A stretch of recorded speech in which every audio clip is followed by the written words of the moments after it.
Hi guys, आई just hope आप सब लोग ठीक होंगे। और फाइनली आज मैं वीडियो बनाने वाली हूँ जो मुझे बहुत ही ज़्यादा डिटेल में कमेंट आई थी इस वीडियो के बारे में कि आप पूरा प्रोसेस समझाइए कि आपका यूके वीज़ा प्रोसेस कैसा रहा था। तो मैं आज सब कुछ इस वीडियो में बताने वाली हूँ। जितना मुझे डिटेल में याद आता रहेगा वैसे वैसे मैं वीडियो में बताने वाली हूँ, क्योंकि मैं यूके में आई थी 2024 में। तो इट्स बिन ऑलरेडी 1.5 ईयर। तो अगर मैं कुछ चीज़ें भूल जाऊंगी तो मैं वापस से वो दूसरा कोई वीडियो बना दूंगी या फिर कोई शॉर्ट्स डाल दूंगी यूट्यूब में कि ये मैं बोलना भूल गई थी। सो फर्स्टली स्टार्ट करते हैं। मैंने अपना यूके वीज़ा की प्रोसेस स्टार्ट की थी ऑलमोस्ट जून 2024 में, क्योंकि मुझे अभी भी याद है मैंने अपना IELTS का एग्ज़ाम दिया था अप्रैल में। और फिर उसके बाद रिज़ल्ट कितने टाइम में आया था वो टू बी ऑनेस्ट अभी मुझे याद नहीं है। बट फिर मैंने आई थिंक ऑलमोस्ट 1 महीना वेट किया था, क्योंकि मुझे याद है मई में मैंने प्रोसेस स्टार्ट नहीं की थी, जून में मैंने स्टार्ट की थी। सो फर्स्ट थिंग इज़ मैंने प्रोसेस खुद से नहीं किया था। मैंने ऑलमोस्ट 3 से 4 कंसल्टेंसी विज़िट की थी। मैं जहाँ से हूँ, basically I am from India. In India I am from Gujarat. वहाँ से मैंने अपने आसपास के जितने भी बड़े शहर थे वहाँ जाके मैंने कंसल्टेंसी विज़िट की थी। और मैंने क्रॉस वेरिफिकेशन किया था कि सारी कंसल्टेंसी क्या मुझे इन्फॉर्मेशन दे रही है वो सही है कि नहीं है। एंड क्योंकि it's a big step for career, और हम अगर कोई भी यूके आ रहा है तो हमें पता ही है कि हम कितने ज़्यादा पैसे डाल के यहाँ आने वाले हैं। ओके सो हाँ, हमको पता ही है कि कितने ज़्यादा हम पैसे डाल के यहाँ आने वाले हैं। So it is really very important कि हम जहाँ से भी अपना प्रोसेस करवाने वाले हैं उससे पहले हमें पूरी ही सारी चीज़ों की इन्फॉर्मेशन हो जाए। यूके में एग्जैक्टली स्टूडेंट वीज़ा के लिए कौन से डॉक्यूमेंट्स लगते हैं। फिर आप मास्टर्स करने आ रहे हो, ग्रेजुएशन करने आ रहे हो, जो भी हो, आपको एटलीस्ट 2-3 कंसल्टेंसी ऐसे विज़िट करनी है। वो लोग आपको पूरा डिटेल में समझाते हैं कितनी फ़ीस होगी। मैं आई थी मास्टर्स करने, तो मैं बेसिकली मास्टर्स करने जो स्टूडेंट आने वाले हैं ये वीडियो उनके लिए ही है, क्योंकि मैंने जो किया है मैं पर्सनली उसी चीज़ के बारे में बता सकती हूँ आप सबको। सो या वो लोग आपको डिटेल में सब कुछ बताएंगे कि कितना प्रोसेसिंग टाइमिंग होता है इस चीज़ में, और फिर कौन से डॉक्यूमेंट्स लगते हैं, फिर कितनी फ़ीस होगी यूनिवर्सिटी की। यूनिवर्सिटी चूज़ करने के लिए मैंने पर्सनली क्या किया था, मैंने जो भी कंसल्टेंसी विज़िट की थी उनमें से एक वन ऑफ द कंसल्टेंसी कि वहाँ से मुझे एक ब्रोशर मिल गया था उनका पूरा, और उन्होंने पूरी एक लाइक मैगज़ीन टाइप बुक दी थी जहाँ यूके की सारी सिटीज़ की सारी यूनिवर्सिटीज़ थी। तो मैंने खुद से उस यूनिवर्सिटी, बहुत बड़ा लिस्ट था, I don't even remember the numbers, but उनमें से मैंने लाइक यूनिवर्सिटी। सो फर्स्ट आपको क्लियर करना है कि अगर आपको यूके आना है तो आपको लंदन में ही आना है, तो फिर आपको लंदन बेस्ड यूनिवर्सिटी को ही फाइनलिस्ट करना है। मुझे पर्सनली लंदन नहीं जाना था, तो मैंने एक्सेप्ट लंदन बहुत सारी लाइक यूनिवर्सिटीज़ थी अलग अलग सिटी की। उसमें से जो भी यूनिवर्सिटीज़ थी उनका लाइक वो बुक जो मुझे मिली थी उनमें से मैंने लाइक एक लिस्ट निकाला था बेस्ड ऑन एवरीथिंग, मेरा जो कोर्स अवेलेबल है उन सारी यूनिवर्सिटी में कि नहीं। फिर मेजर थिंग इज़ यूनिवर्सिटीज़ की फ़ीस वो कितनी रहने वाली है, क्योंकि सारी यूनिवर्सिटी में बहुत ही ज़्यादा फ़र्क होता है इन terms of tuition fees for master students. कुछ यूनिवर्सिटी ऐसी थी जिसमें फ़ीस बहुत ही ज़्यादा थी, कुछ में कम तो मैं नहीं बोलूँगी बट उतनी थी कि जितना हम अप्रॉक्सीमेटली लेके चल सके कि हाँ भाई हमारा 1 साल का मास्टर्स है, हमें करना है, तो ये मेरा बजट है लाइक फॉर अराउंड। मेरी यूनिवर्सिटी की फ़ी थी for 1 year masters like 17,400 sorry 500। सो मुझे 3,000 स्कॉलरशिप मिली थी यूनिवर्सिटी की तरफ से। सो आई थिंक 15 या हाँ 3,000। तो मेरा कुछ 1 साल की रफली यूनिवर्सिटी की फ़ीस थी for masters in UK 14,500 for. और ये सिर्फ मेरी यूनिवर्सिटी की बात हो रही है, और मैंने मास्टर्स किया है from UK, and in UK मैंने किया है from Lincoln, university of Lincoln से। और मेरी फ़ीस थी पाउंड 14,500। और सभी यूनिवर्सिटी की बहुत ज़्यादा अलग अलग फ़ीस रहती है, तो आप अपने हिसाब से थोड़ा सर्च आउट कीजिए कि आपका कितना लाइक प्रॉपर बजट रहने वाला है। उसके हिसाब से फिर आप यूनिवर्सिटी फाइनलाइज़ कर सकते हो। फिर बात आती है कि मैंने यूनिवर्सिटीज़ लाइक यूके कितना बड़ा है, वी ऑल नो। और फिर मैंने ऑलमोस्ट एक कंसल्टेंसी फ़ाइनल की, एंड देन सॉरी गाइस, मुझे एक लाइक ईमेल आई गया, सो आई वाज लाइक नोटिफिकेशन आ गई, तो इसलिए मैं थोड़ा ऐसे डिस्टर्ब हो गई, सॉरी। हाँ, तो मैं कहा थी, तो मैंने पहले कंसल्टेंसी फ़ाइनल की कि जो भी मैंने 3-4 कंसल्टेंसीज़ मैंने विज़िट की थी, उसमें से मैंने थोड़े अपने फ्रेंड्स के रिव्यूज़ लिए, अगर उनको कुछ ऐसे कंसल्टेंसी के बारे में पता हो कि नहीं, क्योंकि वी डोंट नो, अगर कंसल्टेंसी भी गलत निकली तो हम फिर फंस सकते हैं, हमारे पैसे डूब जाएंगे। सो मेक श्योर कीजिए कि जो भी कंसल्टेंसी आप चूज़ कर रहे हो, थोड़ा क्रॉस वेरिफिकेशन कीजिए कि वो लीगली काम कर रही है कि नहीं, क्योंकि बहुत ज़्यादा स्कैम्स भी होते रहते हैं इंडिया में, भी ऑल नो। फिर कंसल्टेंसी में जाके मैंने अपना सब कुछ बता दिया कि मुझे यूके जाना है फॉर मास्टर्स, बट मुझे लंदन नहीं जाना है। तो उनके अलावा उन्होंने मुझे बहुत ही ज़्यादा यूनिवर्सिटी के ऑप्शंस दिए। फिर मैंने वो बुक में से भी थोड़े फाइनल किए थे कि मेरा ये कोर्स रहने वाला है, तो कौन सी university is going to be best for me. So मैंने लिंकन इसीलिए चूज़ किया कि मेरी जो यूनिवर्सिटी की फ़ीस है वो मेरे बजट के अंदर आ गई, क्योंकि मास्टर्स के लिए इतने तो लगते ही है, like minimum, I think, not, I don't know minimum और व्हाट, बट इतने तो लगने ही वाले थे, मुझे पता ही था। तो फिर मैंने क्या क्या देखा यूनिवर्सिटी ऑफ लिंकन में, तो बेसिकली मेरा मास्टर्स था MSc in agri food technology with professional practice. और जो लिंकन शायर एक काउंटी है यहाँ यूके में, और लिंकन एक उसमें टाउन है, आप समझ सकते हो ऐसे। और ये एक जगह है Lincolnshire which is like a hub for agriculture and everything, agri and food for, this is like a hub. Like UK में जितने भी लाइक मैं कैसे समझाऊँ, चलो ठीक है वो कोई बात नहीं, बट मेरे लिए as a masters in agri food technology, this university is best in terms of everything, in terms of modules. मैं जो भी यहाँ पढ़ने वाली थी वो, फिर जो भी यूनिवर्सिटी की फ़ीस रहने वाली थी वो, और ये सब मैंने बहुत ही ज़्यादा रिसर्च किया था। मैंने यूनिवर्सिटी की वेबसाइट पे जाके सब कुछ देखा था, कितनी फ़ीस रहने वाली है, कितने मॉड्यूल्स मैं यहाँ पढ़ने वाली हूँ, उनका क्या क्राइटेरिया रहने वाला है, मुझे कुछ समझ में आने वाला है कि मैंने जिस चीज़ में ग्रेजुएशन की है वो थोड़ा भी उसके साथ रिलेट करने वाला है कि नहीं, बहुत ज़्यादा। और उस टाइम पे बहुत ही ज़्यादा ये फ्रस्ट्रेटिंग भी मुझे लगता था कि यार ये सब क्या है, कब ख़त्म होगा, मुझे मिलेगा कि नहीं, ये वो। बट एवरीथिंग, मतलब सब कुछ सही हो गया और मैं यहाँ आ भी गई हूँ। इट्स अ 2026 गाइज, और मैं आपके साथ अपना एक्सपीरियंस भी शेयर कर रही हूँ, which is I feel like a great. और मैं क्या बोलने वाली थी, हाँ, नेक्स्ट ये है कि मेरे लाइक ये भी मैटर करता है कि आपके IELTS में बैंड कितने हैं।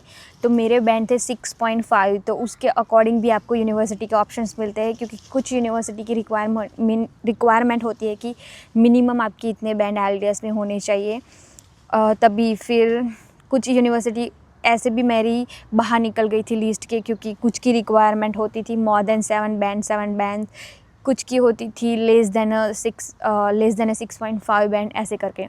तो लकीली मेरे 6.5 बैंड थे, तो तभी मुझे बहुत सारी यूनिवर्सिटी का ऑप्शन भी मिल गया था। बट कुछ यूनिवर्सिटी इसलिए मेरे लिस्ट से बाहर निकल गई थी क्योंकि उनकी university fees were extremely high, like for 1 year masters it's around 30 lakh 45 lakhs, बहुत ज़्यादा थी उस टाइम पे भी।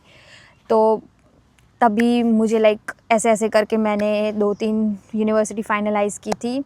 फिर मैंने सिटी के बारे में सर्च किया था, जब मैंने यूनिवर्सिटी फ़ाइनल की फिर मैंने सिटी के बारे में सर्च किया था कि सिटी कैसी रहने वाली है, मतलब सेफ़ रहने वाली है कि नहीं। Most important question is, no matter आप यूके में आ रहे हो but safety is the concern, क्योंकि मैं एज अ गर्ल यहाँ आने वाली थी। तो मैंने बहुत ज़्यादा रिसर्च की थी, यूट्यूब पे वीडियोस देखे थे बहुत सारे लोगों के। फिर okay, so let's now talk की जून में मैंने प्रोसेस स्टार्ट की थी, और जो भी कंसल्टेंसी थी उन्होंने मुझे पूरा डॉक्यूमेंट्स का लिस्ट दिया था कि ये डॉक्यूमेंट्स उनको चाहिए था। So all the academic results, अगर मैंने लाइक ग्रेजुएशन किया है तो मुझे अपनी डिग्री, सारे ही सेमेस्टर्स के मेरे लाइक रिजल्ट्स, और अगर आप मास्टर्स के लिए आ रहे हो तो फिर आपको अपने यूनिवर्सिटी से मिनिमम 3 लाइक रेफरेंस लेटर चाहिए होंगे from your professor, 2 letters from professors and 1 letter from principal and dean. So total ये लाइक एक रेफरेंस के थ्रू, रेफरेंस नहीं बोल सकते उसको, क्या फीडबैक लेटर बोलेंगे या फिर रिकमेंडेशन लेटर भी बोल सकते हो आप, ये चाहिए होगा अगर आप मास्टर्स करने के लिए आ रहे हो तो। और इसके अलावा अगर मास्टर्स के लिए आ रहे हो तो फिर आपके सारे ही सेमेस्टर्स के रिज़ल्ट्स, फिर आपकी डिग्री, एवरीथिंग जो भी होगा, जो भी आपके एकेडमिक डॉक्यूमेंट्स होंगे वो सारे ही चाहिए होंगे। आई डोंट पर्टिकुलरली रिमेंबर कि मुझे 10th और 12th की मार्कशीट की ज़रूरत पड़ी थी कि नहीं, because I personally don't remember. फिर अनदर थिंग इज़ कि आपका ऑफकोर्स पासपोर्ट चाहिए होगा। और फिर बात आती है मेजर थिंग, फ़ंड्स। आपका जो भी फ़ंड्स है आपको उसके सारे ही डॉक्यूमेंट्स पहले ही आपको रेडी रखने हैं, ताकि जब आप वीज़ा फ़ाइल रखने जाओ तो कोई भी आपको दिक्कत ना आए। फिर मैंने प्रोसेस स्टार्ट की थी जून में। फिर फर्स्ट यूनिवर्सिटी में अप्लाई करना होता है सारी डॉक्यूमेंट के थ्रू। फिर यूनिवर्सिटी आपको एक ऑफ़र लेटर भेजती है, आपको ऑफ़र लेटर एक्सेप्ट करना होता है। फिर वो यूनिवर्सिटी की, यूके में पर्सनली ऐसा है कि यूनिवर्सिटी आपका एक इंटरव्यू लेती है टू आइडेंटिफाई कि स्टूडेंट को सारी नॉलेज है यूनिवर्सिटी के बारे में, यूके आने के बारे में। वो बहुत ही बेसिक्स क्वेश्चन पूछते हैं कि आप हमारी यूनिवर्सिटी क्यों चूज़ कर रहे हो, आप यूके क्यों आना चाहते हो, और आपका बैकग्राउंड क्या है, आपने क्या कंप्लीट किया है ग्रेजुएशन में, इफ़ आप मास्टर्स करने के लिए आ रहे हो तो। फिर वो आपके मॉड्यूल, ग्रेजुएशन में आपने जो पढ़ा है उसके बारे में थोड़ा कुछ पूछते हैं। फिर आपकी फ़ैमिली के बारे में पूछते हैं, आपके पेरेंट्स क्या करते हैं, आपके सिबलिंग्स है कि नहीं है, सब कुछ आपको पूछेंगे। उनको जितना भी ऐसे लगेगा लीगली लाइक क्वेश्चन वो पूछेंगे। एंड देन इंटरव्यू आप जब यूनिवर्सिटी का क्लियर करते हो तो फिर वो आपको एक कास्ट लेटर देता है, which is confirmation acceptance letter. वो यूनिवर्सिटी से आता है, which is a final letter from university. वो कंफर्म करती है कि ओके नाउ आपको यूनिवर्सिटी में एडमिशन मिल गया है। फिर आपको वो लेटर एक्सेप्ट करना होता है। एंड देन फिर आपको यूनिवर्सिटी की जो डिपॉजिट फ़ी होती है वो पे करनी होती है। वंस आप जब यूनिवर्सिटी की वो फ़ीस पे करते हो उसके बाद आपको, फिर मुझे याद है तब तक, फिर उसके बाद आपको शायद मेडिकली आपका जो मेडिकल एक क्या सर्टिफिकेट चाहिए होता है। उसके लिए आपको इंडिया में अपॉइंटमेंट लेनी होती है, जो मैंने और यूके अगर आप आ रहे हो तो आपका मेडिकल टेस्ट होता है सिर्फ आई थिंक टीबी का, और दैट्स इट। मेडिकल रिपोर्ट सिर्फ यही एक सर्टिफिकेट होता है कि आपको टीबी नहीं है। और उसके बाद आता है फिर आपको यूनिवर्सिटी की फ़ीस पे करनी। ओके, सो अगर बजट की बात करते हैं कि आपको टोटल इन टोटल कितना लाइक फाइनेंस चाहिए होगा, कितना स्पेंड होता है, कहाँ होगा। तो फर्स्ट यूनिवर्सिटी की tuition fees, apart from this आपको 1 साल का फ़ंड दिखाना होगा कि आपका जो 1 साल का खर्चा होने वाला है यहाँ रहने में, यूके में अगर आप एक बार आ जाओ एज अ स्टूडेंट, फिर वो सारा आपको दिखाना पड़ता है फ़ंड में ही। और उसके बाद आता है, ये सब आपको सिर्फ दिखाना होता है for a visa and all. और I think before you get a visa आपको मेडिकल हेल्थ इंश्योरेंस पे करना होता है 1 साल का यूके में आने के लिए। ये एक एक्सपेंस होगा, ट्यूशन फ़ी होगी, मेडिकल इंश्योरेंस होगा, फिर आपका 1 साल का यहाँ रहने का पूरा जो भी एक्सपेंस होगा वो। और इसके अलावा फिर आपका क्या लाइक होगा स्पेंड, मतलब ओके, इसके अलावा आपको यहाँ आने के लिए जो आपकी एयर टिकट होगी, मतलब बाई फ्लाइट आप आओगे, उसका भी एक अलग से आपको मतलब रखना है बजट में, इसको भी डाल देना। फिर इसके अलावा आपकी जो भी शॉपिंग होगी वो, मुझे लगता है क्या आपको लेके आना चाहिए यूके में, उसके लिए मैं पूरा अलग से वीडियो बनाऊंगी। ये बहुत ज़्यादा लंबा वीडियो हो जाएगा इसके लिए। फिर ये हो गया मिनिमम स्पेंड, और इसके अलावा कौन सा स्पेंड रहेगा, मेरे ख्याल से यही सब कुछ होगा आपके स्पेंड में। मतलब आप कितने पैसे डालने वाले हो, यूके आने वाले हो तो क्या क्या आपका रहने वाला है इन टर्म्स ऑफ मनी। फिर मैं क्या बोलूँ, हाँ, फिर वंस आपने एक्सेप्ट कर लिया, फिर आपने डिपॉज़िट पे कर दी यूनिवर्सिटी की, फिर आपको अगर आपको डिपॉज़िट पे करने के बाद आपके पास ऑप्शन होता है कि आपको फ़ीस सारी इंडिया से ही पे करके आनी है यहाँ यूके में, कि आपको फिर यहाँ आने के बाद आप यूनिवर्सिटी विज़िट करो और एक मंथली इंस्टॉलमेंट प्लान बना दो कि आप मंथली इतना इतना पे कर सकते हो जब तक आप स्टूडेंट हो। फिर आपकी 1 साल में आपका जितनी भी फ़ीस बाकी रहती है वो आप मंथली एक 1000 पाउंड पर मंथ, तो बाकी की जो भी फ़ीस हो वो जब आपकी स्टडी ख़त्म होगी तब तक आप पे कर दोगे, ये एक ऑप्शन रहता है। उसके बाद फिर आपका मेडिकल जो भी चेकअप होगा वो होगा, फिर वो सर्टिफिकेट चाहिए होगा, वो आपको मिलेगा आप जो भी हॉस्पिटल विज़िट करोगे वहाँ से।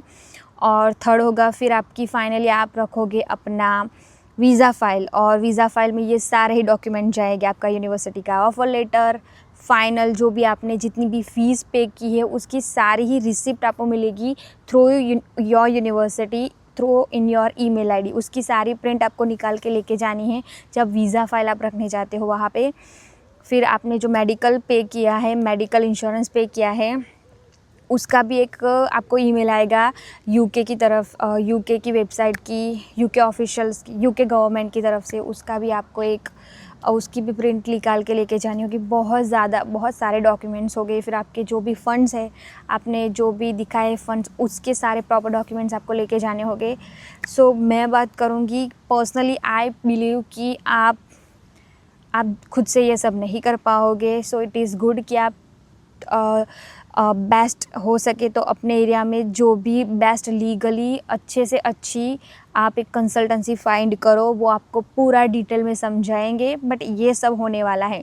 सो फिर मैंने स्टार्ट किया था जून में, फिर जून हो गया, जुलाई हो गया, और मैंने फिर जाके फाइनली अपनी सारे डॉक्यूमेंट्स हो गए, सारी प्रोसेस हो गई। उसके बाद मैंने जाके फाइनली अगस्त में अपनी वीज़ा फ़ाइल रखी थी, एंड फिर मेरा फाइनली सब कुछ होने के बाद वीज़ा आ गया था और फिर मैं यूके आ गई थी गाइस।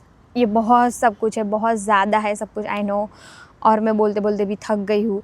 बट मुझे जितना याद है, also you need your IELTS certificate, जो रिज़ल्ट आपका आता है वो भी एक डॉक्यूमेंट आपको चाहिए होगा उस प्रोसेस में, डॉक्यूमेंटेशन में रखने के लिए। यहाँ धूप भी आ गई, मैं ऐसे छाँव में बैठी थी। And that's it guys, I hope आपको ये हेल्पफुल लगा होगा। मैंने ट्राई किया है जितना भी मुझे याद आ सके मैंने आपको बताया है। और द थिंग इज़ गाइज़, मैं इंडिया से अपना एकोमोडेशन, स्टूडेंट एकोमोडेशन बुक करके नहीं आई थी, मैंने यहाँ आके बुक किया था। जिन लोगों ने भी मेरी वो इमिग्रेशन वाली वीडियो देखी होगी उनको पता ही होगा कि मैंने यहाँ आने के बाद बुक किया था अपना स्टूडेंट एकोमोडेशन, क्योंकि